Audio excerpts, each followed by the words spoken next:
Құрметті әріптестер, бүгінгі біздің география сабағымызда жүй құралдарын пайдалануды үйренеміз.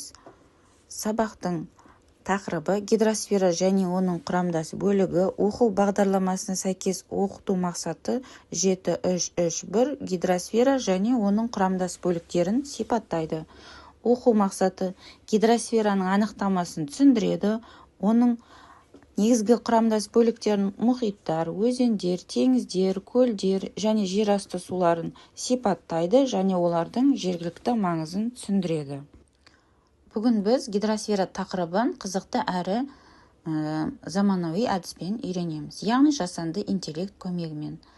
Біз бұл жұмысты 3 қадам арқылы орындаймыз. Бірінші қадам, алдымен ChatGPT платформасына кіріп, гидросфера тақырыбы бойынша сурет генерациялауға арналған промпт сұраймыз.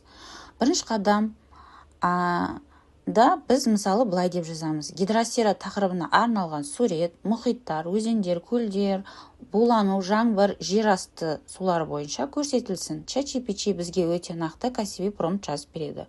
Бұл сапалы сурет алудың ең маңызды кезеңі. Екінші қадам, енді дайын промптты алып, оны Gemini немесе басқа да сурет генерациялайтын AI-ға енгіземіз. Сол жерде біз гидросфераның толық көрінісін аламыз, өзендер ағып жатыр, бұлттардан жаңбыр жауып тұр, күннің әсерінен су буланып жатыр, яғни дүниежүзілік су айналымы толық көрсетіледі. Осы арқылы оқушылар тек оқып қана қоймай, өздері визуалды сурет жасап, процесті жақсы түсінеді.